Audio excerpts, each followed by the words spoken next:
Este evento reúne a tres proyectos distintos del instituto.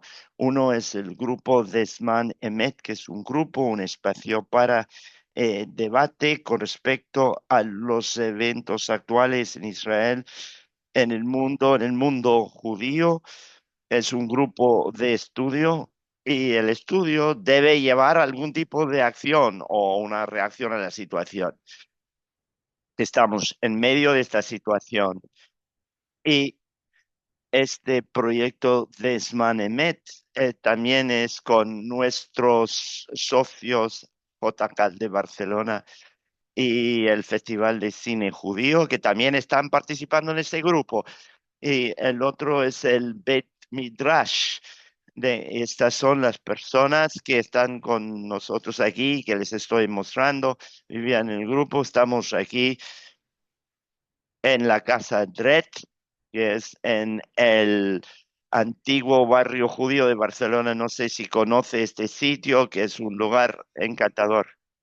Seg, quita lo que está en la pantalla porque así os veré mejor. Y el tercer proyecto del Instituto de Estudios Judíos es la Cátedra Benadret, que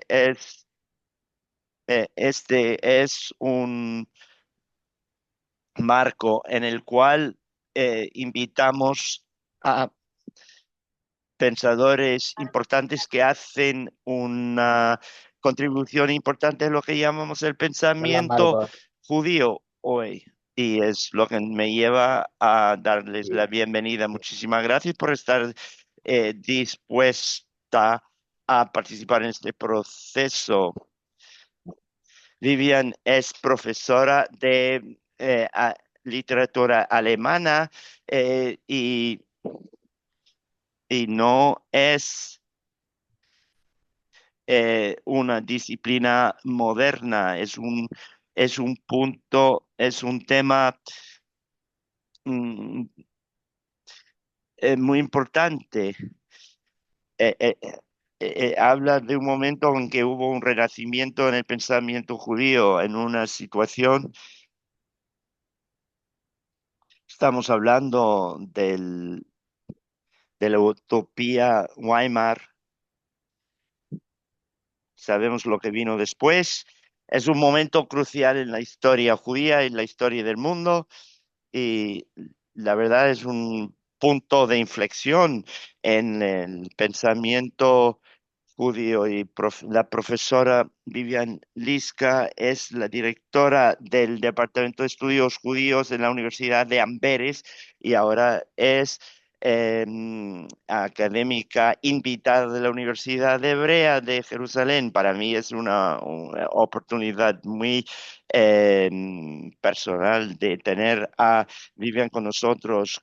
Como yo tengo mi doctorado y estudié a Judy Butler y fue una experiencia complicada y con muchísimos debates, porque a mí me formaron en la filosofía que hay que atacar a los profesores. Y cuando descubrí el, la- el escrito, los escritos de Vivian y sobre Kafka, entonces utilicé tus escritos para ayudarme en los debates con mis profesores y fue una temática muy importante para mí. Estoy muy contento de tener este pretexto de tenerte aquí. Y yo creo que Vivian es una contribuidora muy importante, lo que llamamos el pensamiento judío la cátedra Benadrap estuvieron varios profesores míos y ahora contamos con la profesora Vivian Liska. Solo una cuestión técnica. Queremos explicar la traducción simultánea al español. En nuestro, eh, eh, para hacerlo, debería bajar en la pantalla y tendrían que ver un icono.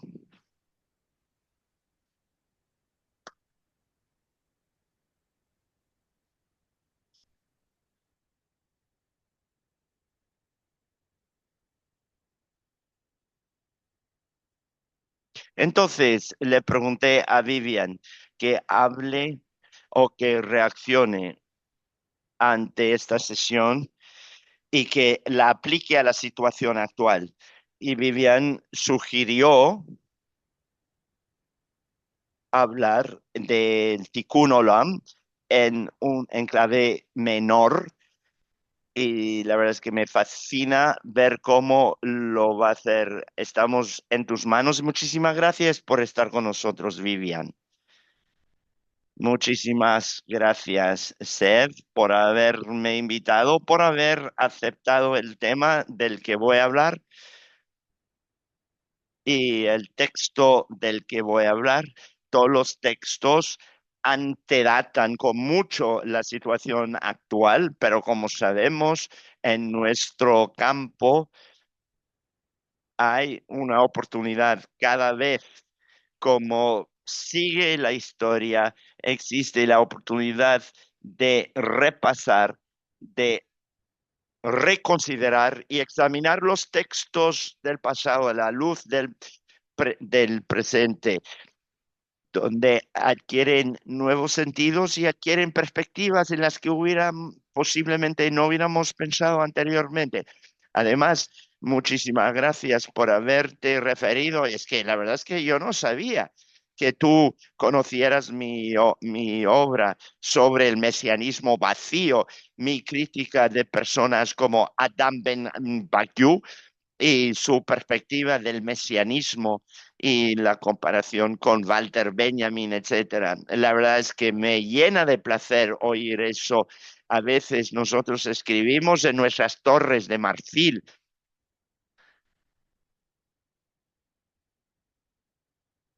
En la teoría crítica es el mensaje en la botella que lanzamos al mar cuando y cuando nos enteramos de que la botella llega a una isla insospechada, pues es esto. Muchísimas gracias por eso. De alguna manera, yo voy a hablar del mesianismo. El mesianismo está vivito y coleando hoy día, pero es muy distinto a mi trabajo sobre Agamben, porque yo creo que la situación actual nos invita a reflexionar sobre este tema de otras formas. Lo que voy a hacer es presentar una introducción en la que voy a tratar de bosquejar mi propósito aquí de lo que estoy haciendo en cuanto a un argumento general que aborde tanto lo específico como lo general de la situación actual. Y luego, como dijiste en primer lugar, soy académica por encima de todo de la literatura y también la literatura en lo tocante a la filosofía y sobre todo en el contexto judeo-alemán. Me preocupa principalmente, o sea, el cuerpo de mi trabajo es la literatura judía y sobre todo la intersección entre las dos cosas. Algunos de mis ejemplos serán filosóficos, otros ejemplos serán literarios, pero lo que van a tener en común será el debate. Todos serán ilustraciones de mi argumento.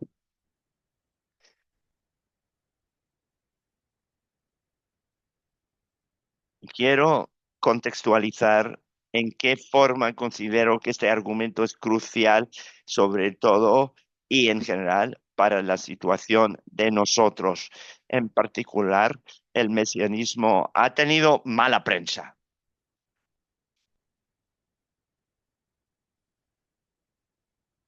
en la situación actual con respecto a Israel. Muchas veces cuando uno habla de los malos de Israel, bueno, yo vivo en Bélgica, Israel en general tiene mala prensa, pero los malos de la película, realmente los malos,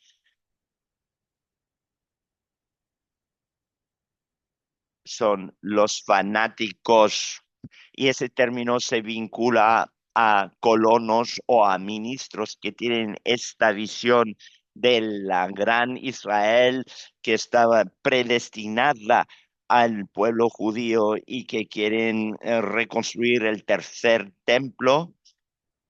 Muchas veces esto se considera el meollo de lo que impulsa la extrema derecha actual de Israel, el colonialismo, el particularismo, esa sensación de sentirse elegido que no solo no hace caso omiso de los demás, sino que tiende a ser destructivo. Entonces, el mesianismo no es muy distinto, como dijiste, a la República Weimar, sino en el siglo XX en general, el mesianismo era un tema principal desde Hermann Cohen hasta, por supuesto, Walter Benjamin y Buber y Gershom Scholem. Y hubo, de hecho, una utopía política que estaba detrás de esa idea de precisamente de reparar un mundo que estaba, que parecía más allá de la posibilidad de repararse. Entonces la invocación del Mesías era una especie de, bueno, los seres humanos ya no pueden reparar nada porque la situación es tan terrible. Por consiguiente, y esto es problemático, invocar otras personas dijeron algo parecido, solo un Mesías nos puede salvar. Entonces necesitamos alguna fuerza externa trascendente que nos venga a salvar porque la situación es tan horrenda.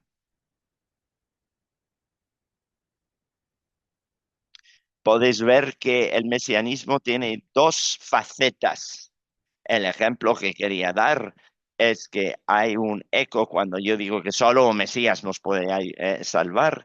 El eco que tiene es en Heidegger, que dice Gott kann uns retten. En su última entrevista, Heidegger dijo que el mundo es tan terrible que necesitamos un Dios, solo un Dios nos puede salvar. Pero esto iría demasiado lejos, unir a estos dos. Lo que quiero decir principalmente es que en el periodo que tú señalaste en la República Weimar y hasta el siglo XX, el mesionismo tenía connotaciones políticas positivas, mientras que hoy se le asocia a lo peor. Entonces, no voy a utilizar el término mesianismo tanto, sino el término de redención. Aún en términos de la redención, la, la idea de la redención permite que señale más matices, sin tanto bagaje teológico. Mi título, Tikkun Olam, en clave menor. Tikkun Olam es la idea en la tradición judía de reparar el mundo. Ahora bien, el matiz que quiero introducir es que hay muchas maneras de pensar en la reparación del mundo. Y sí, si hablamos de la situación actual, desde luego hay una necesidad clara de reparación, pero tal vez no necesariamente queremos reconstruir el mundo totalmente. Yo quiero pensar en esta idea de la redención en lo que yo llamo enclave menor. Y esto será muy distinto en cada uno de los ejemplos que voy a aportar. Pero yo creo que se hará más claro en qué forma esta es una manera de pensar la redención que deshace precisamente las reclamaciones, las pretensiones de lo mesiánico, tal como se presenta en el contexto de la política israelí, principalmente desde fuera, porque tengo que decir que uno no tiene que ir hasta el extremo de los pensadores mesiánicos para encontrar algunas declaraciones de algunos políticos de la extrema derecha, de encontrar estas declaraciones como problemáticas. Tikkun Olam en una clave menor es algo que he encontrado que predomina en muchos pensadores y muchos escritores en el siglo XX. Ahora, voy a empezar todavía en mi introducción con uno de los pensadores alemanes que tal vez es el que más se le asocia al mesianismo en el cuadro, en el macro cuadro. Bueno, claro, hay pensadores como Gershon Scholem, que son menos conocidos mundialmente y no solo en círculos judíos, que la figura de Walter Benjamin.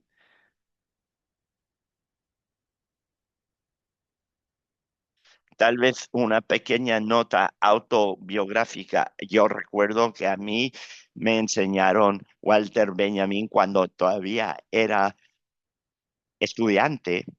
Eh, Me lo enseñó un erudito dedicado a Walter Benjamin con un gran compromiso político y para esa persona el radicalismo que encontró en el mesianismo de Benjamin que le inspiró. Era un pensador marxista y para él el pensamiento utópico le atrajo. El mesianismo era básicamente para él una forma del marxismo y utilizaba los términos que Benjamin iba en todas las direcciones, pero donde quiera que fuera era radical y eso me atrajo en ese momento. Tal vez como consecuencia del envejecimiento o podríamos decir de una maduración, yo he desarrollado alguna duda sobre este tipo de radicalismo y no hicieron falta siquiera los últimos 2 años para que me convenciera de ello. Y es interesante que sea precisamente Walter Benjamin que solo si se lee de otra manera que he encontrado la inspiración para esta clave menor. Y voy a empezar con un ejemplo que a lo mejor les que va a presentar esta idea de la clave menor como algo fundamentalmente humano, inmanente, o sea, no trascendente, que es incompleto, que es defectuoso y que de alguna manera u otra es pequeño. Y voy a empezar con algunas de los textos más famosos que muchas veces no se lee cuidadosamente, porque ustedes verán que tengo textos muy cortos. Todos los textos de los que voy a hablar son cortos, es mi actividad favorita. Yo me encanta leer de cerca textos cortos. Voy a empezar con un texto que ni siquiera está en las hojas que voy a distribuir porque esto escribí después. Muchos de ustedes conocerán ah, la tesis más famosa de Walter Benjamin, la novena tesis sobre el concepto de la historia que se suele llamar el ángel de la historia. Es algo poético, es un comentario poético sobre Paul Klee Angelus Novus, aunque no está claro que realmente se le relacione. Tenemos en esta tesis una escena de un ángel que está mirando hacia el pasado, está mirando hacia atrás y lo que ve es la devastación de la historia y se describe como un montón de escombros y ha abierto las alas y quisiera volver y reparar la historia, reparar el pasado. Pero hay un viento que sopla desde el paraíso y que lo mantiene, puesto que ha abierto las alas, que lo inmoviliza y no puede volver. Muy bien. Cuando uno examina de cerca el texto, hay una diferenciación crucial que establece Benjamín. Y voy a leer dos líneas que nos conciernen aquí, donde nosotros percibimos una cadena de acontecimientos. Él, el ángel, ve una sola catástrofe que sigue amontonando destrozo sobre destrozo y lo lanza a los pies de los ángeles. Al ángel le gustaría mantenerse despierto y volver y despertar a los muertos y volver a su completitud lo que ha sido aplastado. En esa frase queda claro, empieza donde nosotros vemos una cosa, nosotros vemos que la historia desarrolla una cosa tras otra, o como dice Benjamin en algún sitio, una cosa maldita tras otra. Este es historicismo, la historia que se desarrolla de forma lineal. No, el ángel ve otra cosa. El ángel ve en la historia como una sola catástrofe.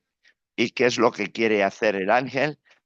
Quiere hacer que vuelva a ser completa, quiere despertar a los muertos como el Mesías y principalmente quiere volver a su completitud el mundo, devolverlo a su completitud. Eh, no nos dice lo que nosotros queremos hacer, Benjamin, pero está claro que la diferenciación entre los humanos y lo que ve el ángel y lo que desea el ángel es decir, volver a la completitud, que esa, esta, esa entereza, ese estado de ser entero, ese estado puede ser para los ángeles y no para el mundo humano.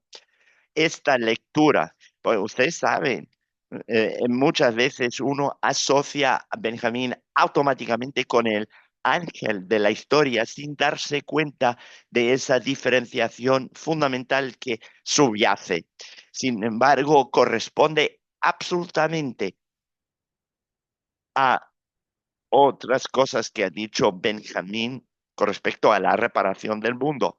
Entonces, esta escena que se describe en Benjamín definitivamente se refiere a la noción rabínica de tikkun olam, esta idea de reparar o de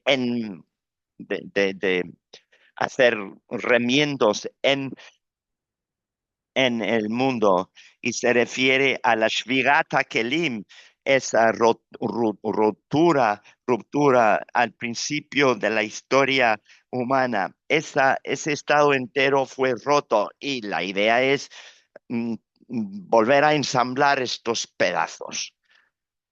Pero esta idea tiene un telos, una meta de conseguir el estado de ser entero.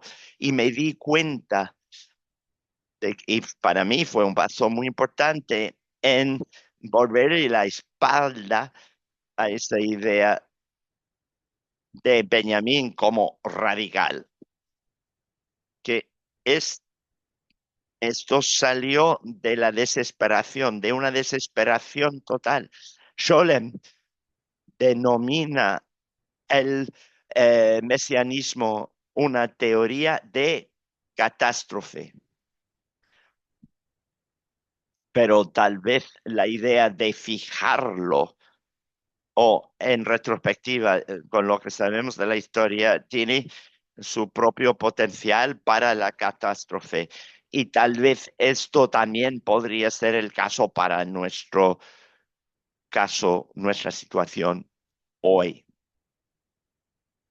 Benjamín ha dicho cosas que respaldan en gran medida esta idea de que nos hemos de emular el ángel de la historia.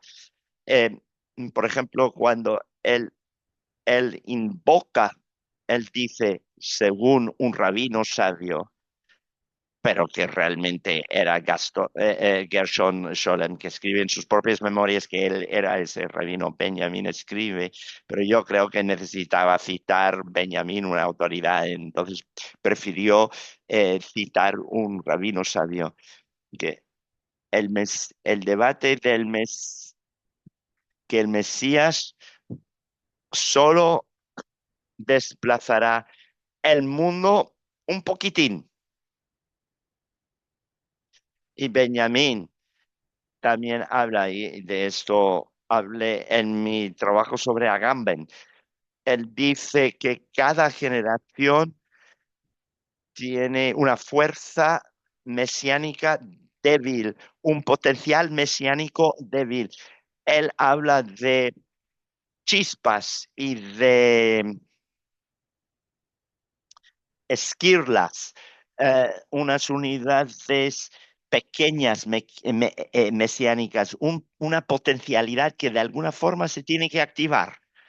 Sí, alguien ha, ha pedido que yo comparta la pantalla, pero para la próxima cita, sí, con mucho gusto. Esto no forma parte de la pantalla.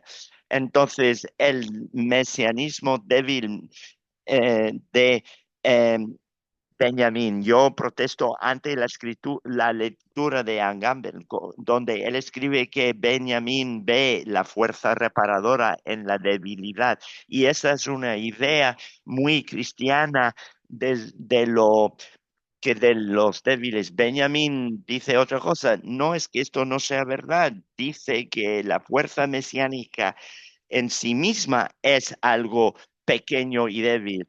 Ah, frente a la entereza totalizadora. Entonces, estas esquirlas y estas eh, chispas del mesianismo es lo que inspiró mi selección de los textos y mi discusión de la redención aquí. Entonces, es solo una cita más de Benjamín en su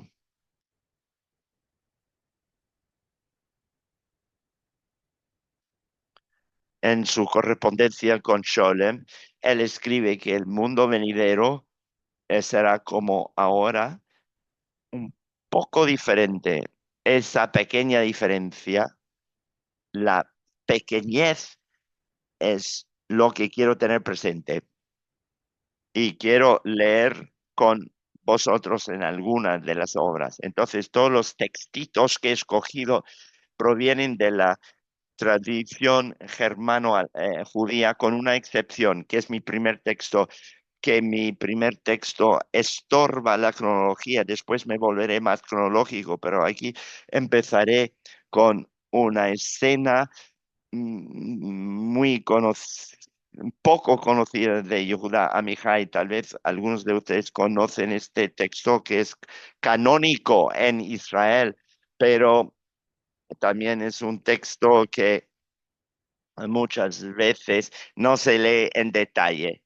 Entonces sube, es el primer texto, es el primero de las citas. Sí, aquí. Entonces, esta es una especie de miniatura de la literatura israelí.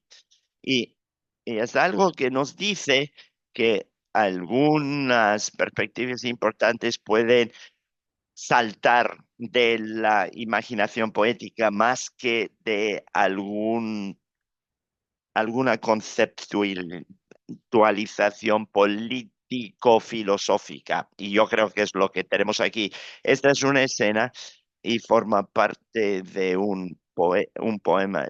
Lo que nos llama la atención son estas líneas. Es una escena en la que un grupo de turistas es- rodea un guía y el guía señala un hombre y dice, ustedes ven a ese hombre allí, veis a ese hombre con las cestas, justo a la derecha de su cabeza hay un arco de la época romana, justo a la derecha de su cabeza. O sea, es una escena muy banal de turismos, de turismo. Uno de los hombres, el hombre oye esto y dice, pero espere, este hombre se está moviendo. Y este pequeño texto concluye con una perspectiva tremenda.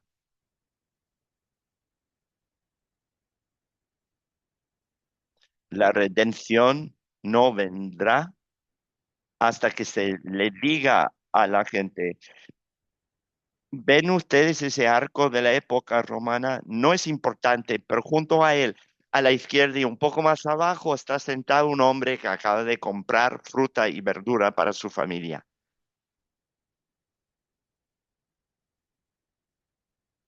Amihai, con esta escena poco espectacular, ha entrado en el canon literario y ha cosechado alabanzas por la sensibilidad del poeta, eh, por, por su sensibilidad al mundo corriente. Ya puedes apagar la pantalla, porque yo prefiero ver vuestras caras.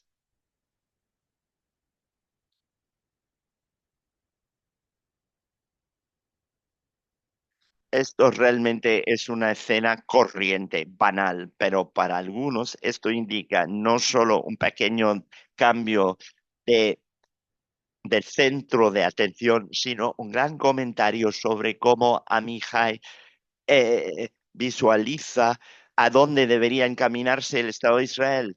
No al arco heroico, no al triunfo Boden, sino simplemente cambiar un poco. Ahora, al hombre de las cestas que acaba de comprar frutas y verduras. ¿Qué significa cuando ese hombre protestó y dijo, bueno, pero ese hombre se mueve? Bueno, primero que vive a diferencia del arco romano y que se mueve y que la historia se desplaza y que las circunstancias se mueven y que la mismísima historia de lo que representa ese arco significa, cambia con la historia, que era una cosa cuando se construyó y fue otra cosa a lo largo de los siglos y es otra cosa hoy. O sea que es, también es tanto un sitio de turismo, pero no es casual un arco de triunfo. Esa idea de que el hombre esté moviéndose sugiere que tenemos que adaptar nuestra comprensión del pasado y el mensaje que momentos tan históricos de la historia podrían transmitir a nuestras circunstancias cambiantes, incluido nuestro presente. ¿Y por qué introduje esto aquí con respecto al Tikkun Olam? Solo fue cuando empecé a trabajar sobre este tema que me di cuenta de que en primer lugar empieza, la escena está situada cerca de los muros de Jerusalén y habla de David, el ancestro, el antepasado del Mesías, va destinada explícitamente a la visión de la redención. porque dice que la redención solo vendrá cuando... A Mihai se le considera un escritor muy laico y nunca me fijé en el hecho de que allí tiene una pretensión muy ambiciosa. Utiliza allí el vocabulario de Tikkun Olam, un vocabulario mesiánico. La redención solo vendrá, pero ustedes veis a lo que me refiero cuando digo clave menor. Vendrá con el desplazamiento del arco de triunfo al hombre que está sentado ahí con su cesta de frutas y verduras. Ese es mi primer ejemplo. Sev, solo quería mencionar que Amihai podría considerarse como un profeta laico, secular de alguna manera, y también forma parte de la cultura judeo-alemana, aunque se le llama Amihai, aunque era poeta israelí, tenían unos antecedentes alemanes, es muy importante. Entonces él forma parte de la familia. ¿De qué estoy hablando aquí? Sí, sin lugar a dudas. Entonces, vale la pena reflexionar sobre esto. Tal vez en nuestro debate podamos hacer esto. ¿Cómo se explica que esto sea tan prevaleciente en la tradición judeo-alemana, alem- germano-judía? Tal vez es suficiente invocar a Wagner como imagen contrapuesta. Tal vez sea en el contexto de la alemanidad, la germanidad wagneriana, que esa clave menor se presente como alternativa. Yo no quiero interrumpir, pero yo creo que también estás invocando a Schiller y Heine, ese debate cuando Schiller presenta la Oda de la Alegría y Heine presenta el Schunt. Muy bien, por supuesto, por supuesto.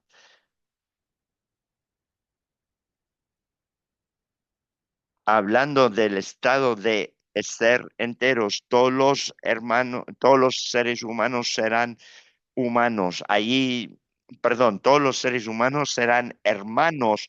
Ahí tenemos una gran utopía. Muy bien. El siguiente ejemplo que quisiera traer a colación,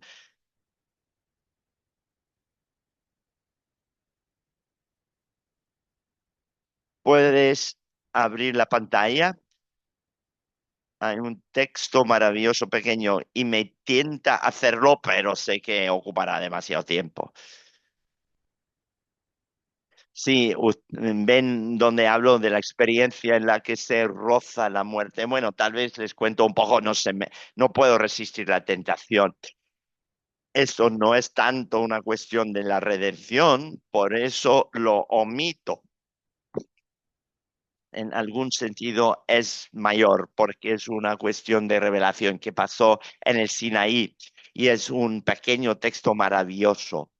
Y es un texto en el que lo que Moisés experimenta en el Sinaí lo menciona Kafka en un modo alternativo. Kafka dice, quien quiera haya tenido una experiencia en la que haya rozado la muerte, no ha visto realmente la muerte y de forma parecida, Moisés en el monte Sinaí, aunque haya tenido una experiencia extraordinaria, realmente no ha visto a Dios. Y luego dice, en medio del texto, dice, pero en lugar de rendirse a esta experiencia excepcional, bajó corriendo de la montaña y tenía cosas valiosas que contar. Y estas cosas valiosas que contar era la Torá. Y, y lo que es crucial, amaba a los humanos a los que huyó aún más que antes. Entonces, ¿cuál es el efecto de haber visto o de haber visto casi a Dios? no llegó a verle Dios a la cara, sino de espaldas. Y si hay un momento excepcional en la tradición judía, uno podría decir que es lo que Moisés haya experimentado ahí arriba, pero el efecto de eso en el imaginario de Kafka es que amó a los humanos, a los que traía algo aún más que antes. Y luego la última línea. Y si ellos y Moisés y la experiencia en la que uno se acerca a la muerte, o sea, es lo peor, los que ven la muerte y los que ven a Dios, los extremos de lo extraordinario. Si lo hubieran experimentado, no habrían regresado, pero en realidad ni siquiera queremos saberlo. O sea que cualquiera que sea lo que haya pasado ahí, lo último, nos lo podemos saltar, porque lo principal es la forma en que Moisés volvió y lo que aportó a los seres humanos. Muy bien. Y ahora pasamos a la segunda cita de Kafka, un pequeño aforismo de Kafka sobre el Mesías. Lo voy a leer en alemán. Es tan corto que lo puedo leer en alemán y luego en inglés.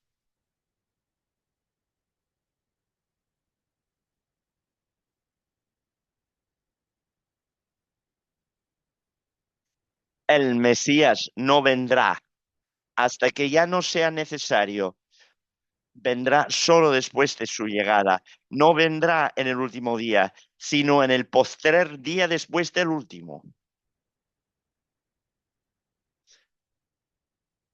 Entonces hay dos lecturas, hay dos interpretaciones de este pequeño aforismo.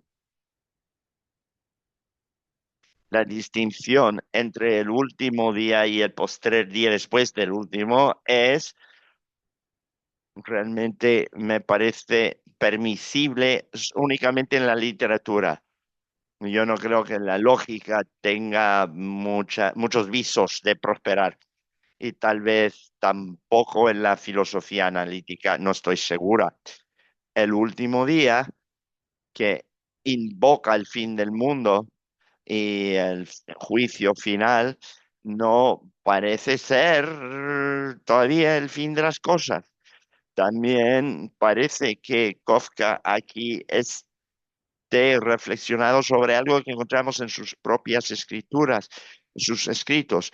Eh, eh, eh, Kafka tiene esta manera de escribir donde hace una declaración y parece bastante definitiva y en la oración siguiente continúa, revisa, revierte y deshace ad infinitum y tenemos ad infinito potencial aquí, aunque estamos hablando de lo último. Yo no sé si en español existe esta expresión que tenemos en alemán, que es teológicamente las grandes, grandes cuestiones de la vida y de Dios y de la muerte. ¿Existe esta expresión en Die letzte Dinge en español? Bueno, en alemán esta noción, este concepto existe. Muy bien. Ahora, dos lecturas. La primera interpretación es que apenas nos sorprendería si el poster día después del último día po- podría convertir el último día en el día penúltimo y el postrer día después del último sería de nuevo el día último, porque el último día no es el día de la venida del Mesías, porque viene en el postrer día después del último, así ad infinitum. Si el Mesías llega, realmente uno se puede preguntar por qué Kafka invocaría el Mesías. Para empezar, podemos reflexionar sobre eso un momento, pero lo que tenemos aquí es lo que Gershom Scholem, lo que dice Gershom Scholem habla de esto como un aplazamiento permanente. Por, de modo que una de las maneras en las que la clave menor de la redención tiene lugar en el judaísmo es que está ahí en algún lugar del horizonte, pero está ahí en modo de espera, de aguardar sin que, sin que uno esté ahí. Yo creo que Daniela, hola, en en el chat. eh, Tú dices, usted dice que está más allá de toda reparación. Es una protesta importante. La cuestión la podemos hablar, la podemos discutir después. Es que estoy reduciendo tanto la redención, es tan menor la clave que realmente nos llega a salvar. Pero en este texto, Kafka dice que cuando ya no sea necesaria la la redención, ustedes verán en la documentación que vendrá el Mesías cuando ya no sea necesario. Una segunda posible interpretación es que tal vez los seres humanos han hecho el trabajo lo mejor que han podido. Claro que no lo han hecho por completo, porque eso no forma parte del mundo humano, pero no tan mal que necesitemos todavía el Mesías para venir a salvarnos, lo cual es de alguna manera algo muy judío también. Definitivamente la idea de que al ser humano se le invita a participar en la reparación del mundo y que no sea algo que uno espere como una gracia que nos llegue desde arriba. Ahora bien, la cuestión de por qué Kafka invoca al Mesías. Punto. Porque le hace falta, tal vez, porque sin el Mesías, toda esa cadena de pensamiento no existiría. No, no hablemos del postrer día después del último, sino el último día, sino porque lo inacabado, lo incompleto, con todos sus temores, también su contingencia, sus posibilidades, solo pueden permanecer abiertas de esta manera. No solo para lo último, las últimas cosas, sino para las cosas que preceden a lo último, donde siempre hay un día más en el que todo será posible. Este es mi segundo ejemplo. Y Daniela, yo diría que es un ejemplo de esperanza. Tal vez hablar de la situación actual, hay una manera de pensar en esto de forma políticamente, de ahuyentar los peligros de la gran redención, sino también una esperanza para para una pequeña esperanza. Próximo ejemplo, y me salto a Hannah Arendt, porque es un ejemplo interesante, porque es inesperado que Arendt esté ahí, pero será un poema de Paul Celan. Y hablando de la esperanza, no es exactamente lo donde uno esperaría encontrarla. Acabo de saludar a mi marido que acaba de entrar por la puerta. Hola, Paul Celan, el poeta del Holocausto. Tal vez no solo en la tradición alemana ni en la tradición germano-judía, sino que reconocido mundialmente como uno de los grandes poetas de la segunda mitad del siglo XX.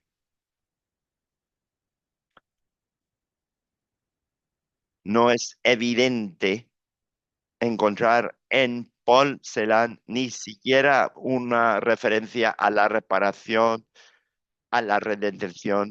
Él fue uno de los que más insistió, o de los que insistieron en la catástrofe absoluta del holocausto, de la interrupción, de la destrucción en cuanto a la poética, en cuanto a la literatura, en cuanto a la humanidad en general.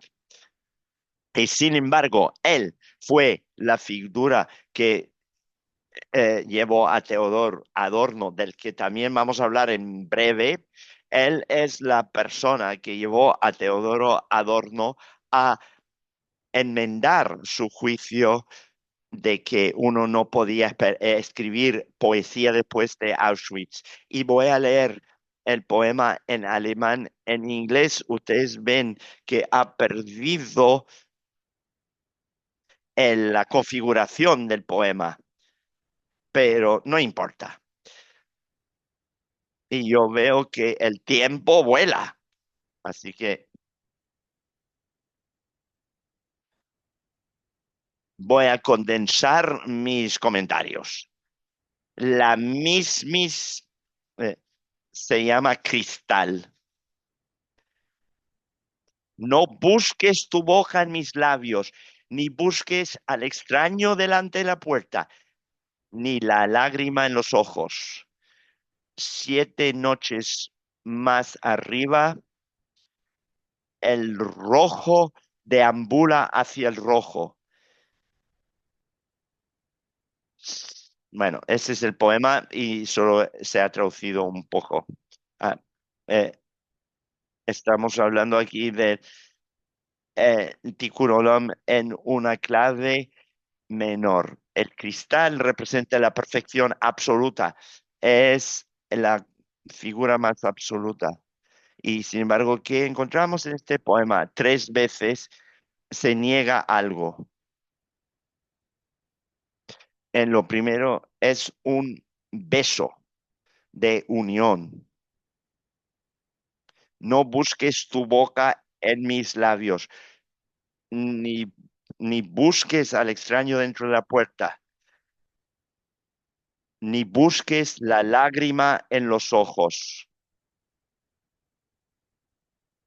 Esta imagen surge mucho en Celan, de la posibilidad de,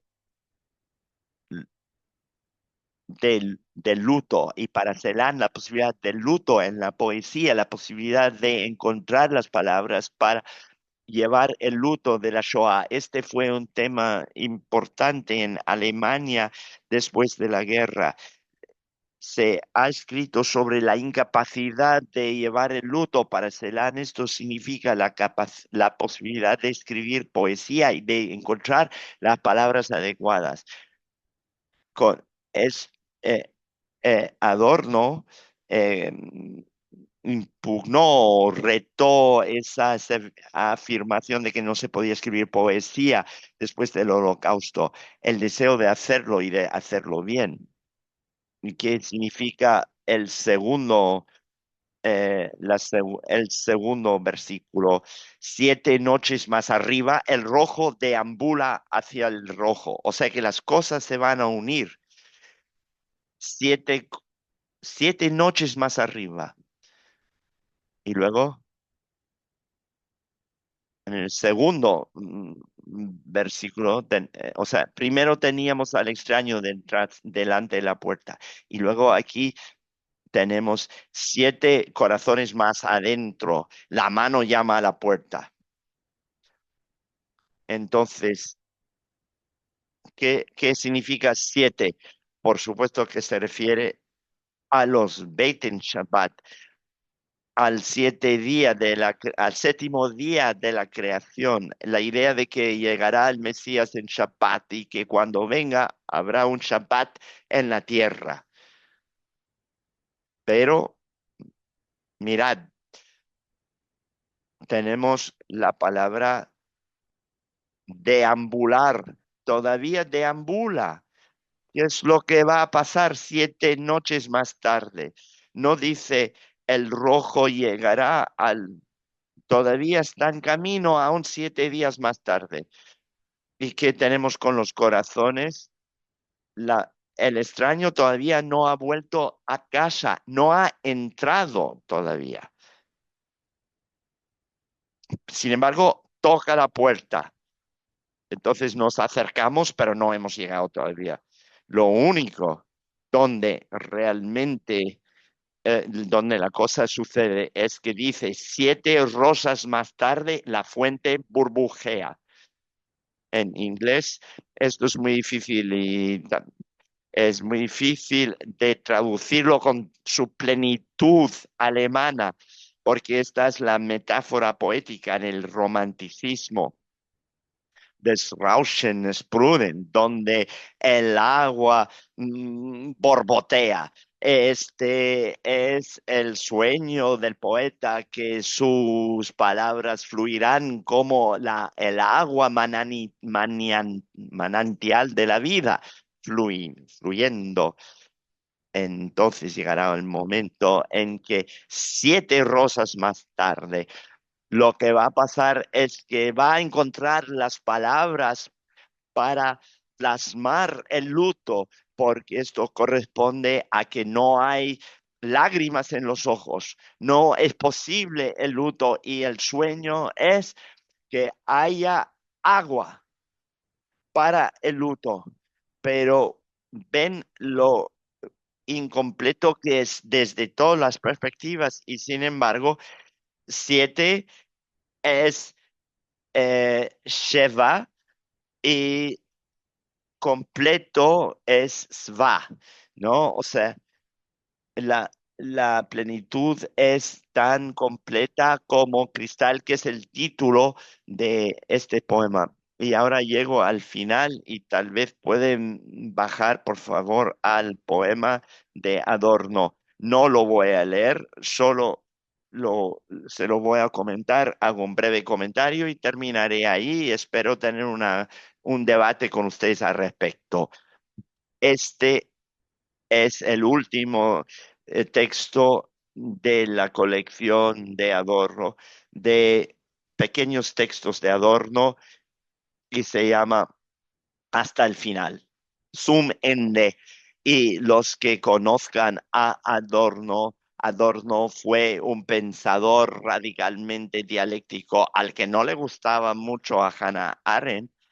eh, y ella tuvo una crítica bastante negativa, donde ella decía que todo revierte a su contrario y de hecho solo se crea en em, esa...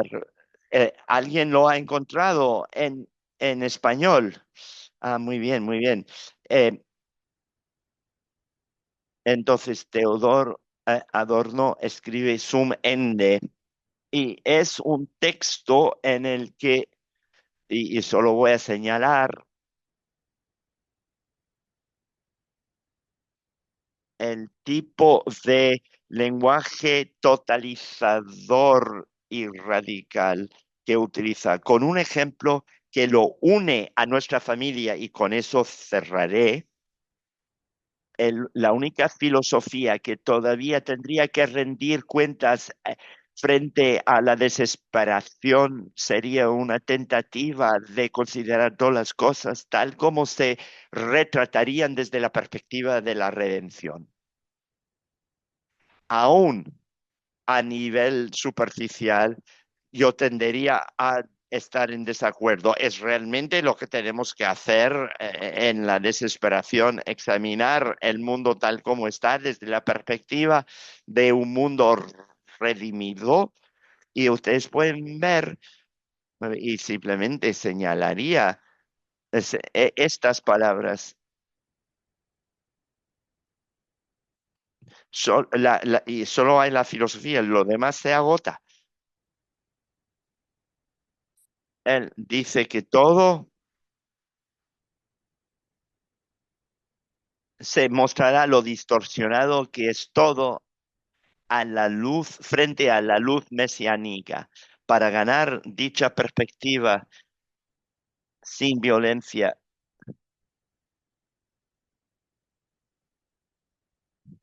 pero es solo aquello que es totalmente imposible, o sea, etcétera. O sea, todo el texto lo que les he distribuido es señalado todas estas palabras, todo el texto está lleno de eso y luego hay esta reversión total, esta inversión total. Baje un poco para que lleguemos al final. Lo tengo en inglés y lo tengo en español. Sí, es un texto mucho más corto. A lo mejor puedes subrayar lo que está justo la última parte en inglés. Debe comprender, dice, y baja. Sí, eso es perfecto. Adorno nos invita en la desesperación a examinar el mundo desde la perspectiva de la redención y dice, es la única manera de hacerlo y luego tiene este tipo de construcciones. Cuanto más apasionadamente el pensamiento se aísla de su ser condicional, en, más inconsciente, más uno, más lo otro. Debe comprender incluso su propia imposibilidad. eh, eh, su, la redención debe comprender incluso su propia imposibilidad en aras de la posibilidad. No se preocupen, aunque no lo hayan comprendido, querían que ustedes lo escucharan porque la última frase se puede comprender y es importante en relación con la exigencia. O sea, cuánto necesitamos examinar el mundo en aras de la redención. Él dice, la cuestión relativa a la realidad o irrealidad de la redención es, sin embargo, casi irrelevante. Un momento. Adorno está, lo que está diciendo es que uno debe ver el mundo desde el punto de vista de la redención. Si esa perspectiva es real, o sea que si hay realmente una especie de redención o no, realmente no es significativo. O sea, solo es una perspectiva construida para que veamos plenamente lo terrible que es nuestro mundo. Y aquí tenemos casi eh, el inverso, porque antes teníamos pequeñas chispas, esa lucha contra la redención totalizadora. Y aquí lo cuestiona y dice que no importa. Sin embargo, hay una pequeña palabra y tal vez esa palabra, pequeña palabra, es crucial. Dice, es sin embargo casi irrelevante. Y llama la atención que una persona que escriba con tantos términos absolutos incluya una pequeña posibilidad diciendo, bueno, tal vez no sea totalmente irrelevante que esto exista o no. Ya puedes cerrar la pantalla, tal vez sí importe un poco. Sí, y Daniela, aquí, tal vez aquí, sí, sí importa un poco si puede haber una redención, pero luego la redención será en clave menor. que importa un poco, pero esa pequeña diferencia puede marcar toda la diferencia. Muchas gracias. Pues, muchas gracias, Vivian. Y ahora hemos tenido la oportunidad de experimentar tu lectura muy cercana. Para mí, como estudiante, ha sido notoria. Ha sido enormemente aleccionador leer cómo tú lees. Es un buen momento abrir un turno de preguntas o de preguntas aquí o de nuestros participantes que están online. ¿Hay alguna pregunta, algún comentario en español o en inglés? Preguntas o reacciones. ¿Ustedes se sintieron abrumados? Ah, sí.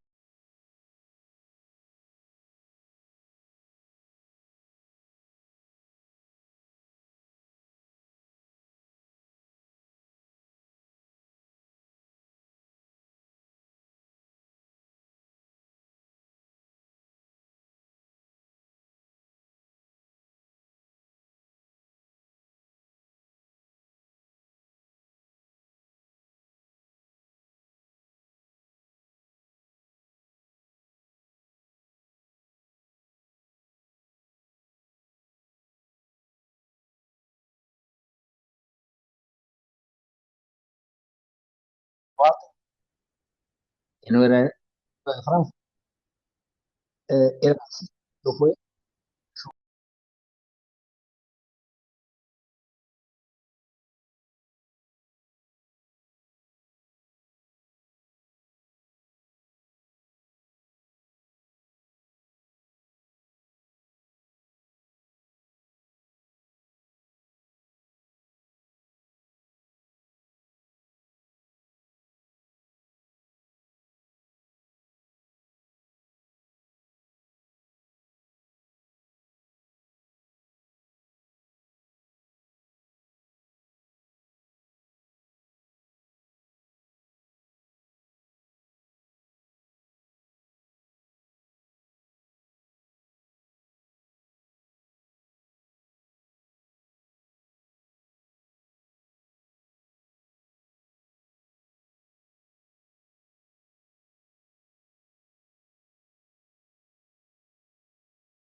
Estoy muy agradecida por la sugerencia y tengo que leer de cerca sus textos a la luz de esta pregunta.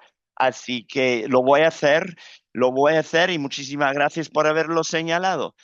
Yo tengo la sensación de que hay muchos pensadores en esta tradición que tienen este elemento, pero ustedes ven en Adorno que tenía que mirar muy de cerca porque casi todo su corpus va en el sentido contrario, así que no salta a primera vista, pero es claro que me interesa el Frankfurter Schüler, la escuela de Frankfurt y la medida en que figura ahí, porque cuanto más se acerca a un pensamiento radical, de alguna manera más interesante se vuelve. Ok, muchas gracias. ¿Algún otro comentario, alguna pregunta, Daniela? Sí. Y buenas noches. Y muchísimas gracias, Vivian. Me ha encantado su forma entusiasta. Mi inglés.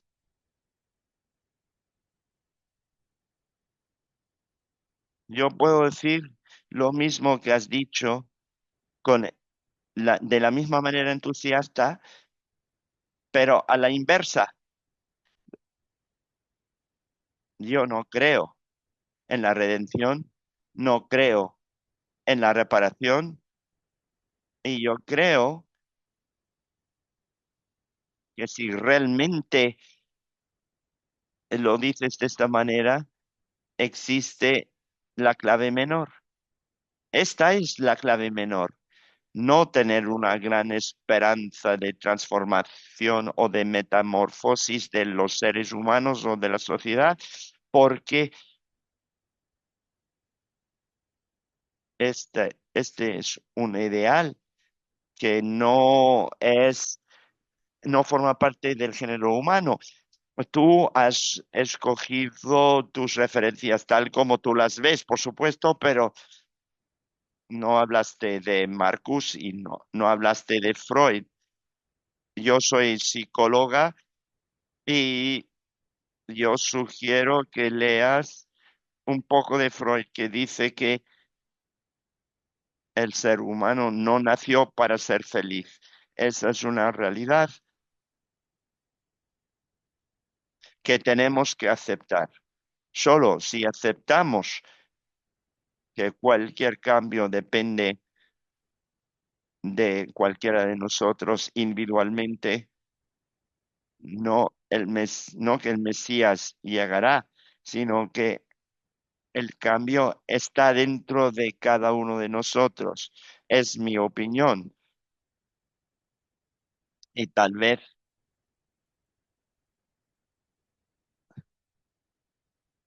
ahora con esta inyección de esperanza, no- hay algo de mesianismo, pero si esperamos que los seres humanos somos totalmente imperfectos, hay un gran camino para aceptar algo que pueda cambiar muchas cosas mejor que la reparación grande. Esta es la clave menor. Espero que me entiendas. Muchísimas gracias. En primer lugar, yo no sé si te has fijado en esto, pero cuando yo te sigo muy de cerca, tú has dicho que el ser humano es incompleto, totalmente. Tú has dicho totalmente. Así que te he cogido en una contradicción, totalmente incompleta.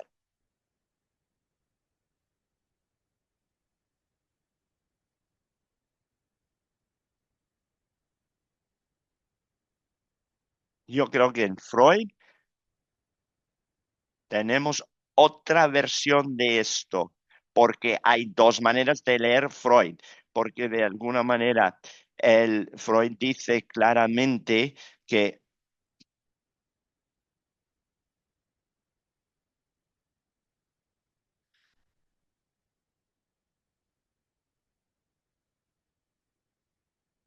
en alemán hay una palabra muy fuerte que proviene de ese periodo. Somos insalvables. No se nos puede salvar plenamente, pero Freud nunca, perdón, sin embargo, creyó que hay algo que puede salir a la luz. No podemos ser dueños de nuestra propia casa y no debemos pensarlo, pero hay algo que puede pasar y que tiene que pasar. Y yo creo que para guardar el concepto de la reparación y hacer que sea en clave menor en lugar de decir abandonemos ese vocabulario del todo. Yo creo que hay algo, ¿sabes lo que hace? Se me ocurre ahora y tengo que reflexionar más al respecto, pero tal vez al mismo tiempo eso lucha contra los que quieren una reparación total, porque si dices abandonemos ese vocabulario, esa pretensión por completo, te sigues opuestos a los que, pero de esta manera, al adoptar ese vocabulario y de rehacerlo desde dentro, mostrando cuántas voces de maneras muy sutiles han deshecho el peligro que se encierra en él, es una manera estratégicamente más poderosa de hacerlo. Y Daniela, aunque no estés completamente de acuerdo, me dirigí a ti porque no me gusta hablar, predicar los convertidos. Así que muchas gracias. Muchas gracias, muchas gracias. Y también creo que Kafka es responsable del dicho de que hay una abundancia de esperanza, aunque no para nosotros. Y ahí es donde tenemos que empezar a hablar de quiénes somos nosotros. Y sabes que tengo un libro que se llama Cuando Kafka dice nosotros. ¿Alguna otra pregunta? Sí. Muy buenas noches. Ha estado muy bien. Ha sido muy bueno escucharte y todo lo que tú has presentado. Yo sugeriría, y tal vez me equivoco, y por eso quiero hacerle la pregunta, quiero sugerir que en el contexto de la República Weimar, donde las cosas se aceleraron tanto en cuanto a la devaluación de la presencia de un Estado democrático y una nueva forma de Estado que se construía en este momento, y esta devaluación y esta aceleración y la presión sobre los distintos grupos que intervenían en el conflicto, la manera en que yo entiendo tu concepto de clave menor podría ser un antídoto a un proceso de toma de decisiones acelerado en la práctica política y en la teoría política, en el sentido que la decisión es algo que no se veía cuando, cuando sucedía la materialización de la decisión. Se produjo no solo en 1938, no solo en 1933, era una cosa continua, tenía sus raíces en la forma en que se entendía la democracia, ¿no? La democracia como un estado soberano, y por consiguiente la clave menor podría ser un antídoto. Y de ser así, ¿podría la teoría política provenir de ella? Muchas gracias. Es excelente la pregunta y he trabajado sobre ella. Y yo he trabajado sobre ella y he reflexionado sobre ella a la luz de los eventos recientes. Lo he trabajado en eso con respecto a Carl Schmitt y al yuxtaponer a algunos pensadores judíos a las decisiones de Carl Schmitt. Y se me olvidó el nombre de mi trabajo. Se llama algo como la, el aplazamiento o la procrastinación. eh, Los pensadores judeo-alemanes y la forma en que ese aplazamiento se manifestaba en contraposición a Carl Schmitt. Con una oposición consciente como Walter Benjamin, pero otros como Gershom Scholem. Él no se enfrentó al Carl Schmitt explícitamente, pero hay un texto temprano fascinante de Scholem donde él habla de demorar la decisión.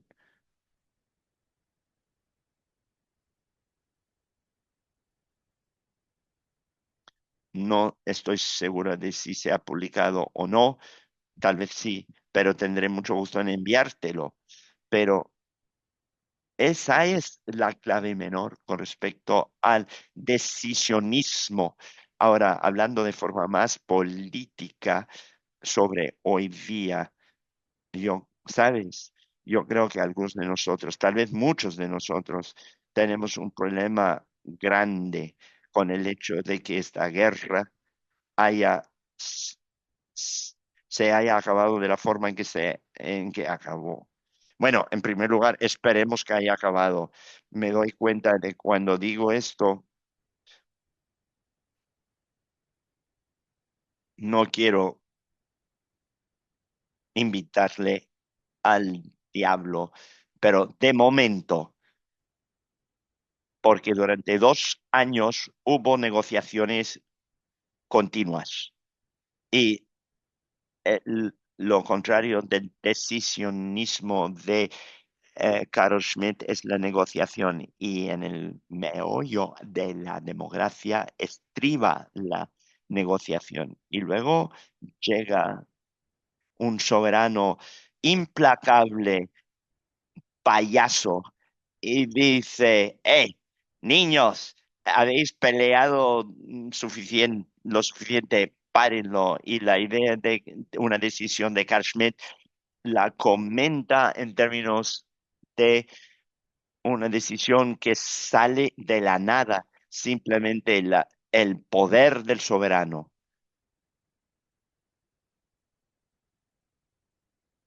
Y esto es lo que consiguió la devolución de los rehenes. Esto es lo que paró la matanza masiva. Y es cómo hacemos frente a esto. Para mí es terrible.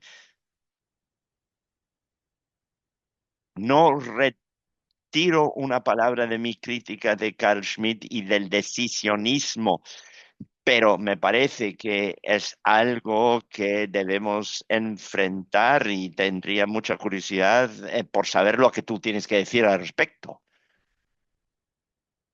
Bueno, yo no quería lanzarte una sugerencia con respecto a vincular los, bueno, he visto uno de los vídeos de ti en una conferencia en la que hablaste Kafka y un ratón atrapado al final de un corredor y al final el ratón para y no tiene a dónde ir. Y la última frase que realmente es inspiradora y misteriosa y plantea la necesidad tal vez de pararse, de repensar, tal vez de volver sobre los pasos de uno, pero de hacer algo. Tal vez uno no sabe qué hacer, pero tal vez hacer algo podría significar no matar, simplemente parar las cosas, pero la, hay que actuar. Y en ese sentido es donde el pensamiento político en términos más amplios hace falta. Sí, tú has dicho, una vez dijiste actuar y una vez dijiste pensar. Con respecto al texto al que te refieres, es verdad que es un texto donde no hay escapatoria, no hay salida, porque el ratón corre hacia el agujero. Y la última frase es increíble. Es la historia de un ratón que empezó a correr porque tenía miedo de que el mundo era tan ancho y, y se alegra cuando ve paredes a mano izquierda y a mano derecha, que quiere decir que hay alguna dirección, pero cada vez se estrechan las paredes y corre hacia la trampa. Es todo. Y el final es increíble. Solo tienes que dar la vuelta, dijo el gato. Solo tienes que darte la vuelta, dijo el gato y se lo comió. Entonces, ¿qué es el gato? El gato es el ideólogo de todas las facciones que dice, síganme, síganme, yo tengo la solución. Dense la vuelta y se lo zampa. Entonces, eso es muy descorazonador con respecto a las alternativas. Sí, Daniela, sí. ¿Estás de acuerdo? Sí, totalmente, totalmente. Muy bien. Bueno, es algo inquietante que nos encontremos hablando de la política de Carl Schmitt, porque una de las otras cosas de las que él habla es cómo identificar a su enemigo como primer paso y vemos cómo los gobiernos de Israel o los Estados Unidos actúan según este principio. ¿Algún comentario, alguna pregunta más? Muy bien. Yo simplemente diría que esta charla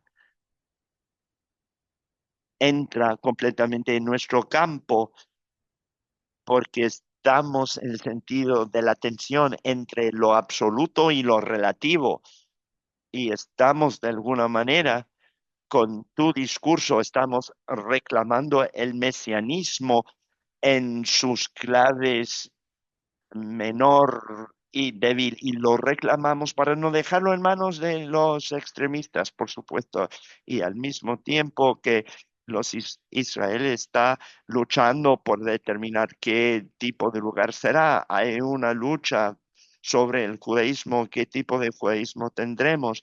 Y la clave menor es una proposición que tendrá que transmitirse como alternativa al mesianismo absoluto que muestra su rostro en Israel. Entonces, estoy del todo agradecido por tu charla y por tu disposición a participar y te agradezco del fondo del corazón y creo que es una aportación significativa al debate en el que nos encontramos inmersos y que vamos a continuar. Muchísimas gracias a todos por haber escuchado, por haber participado, por haber pensado conmigo y espero que podamos mantener el contacto y esperamos verte aquí en Barcelona también y viceversa.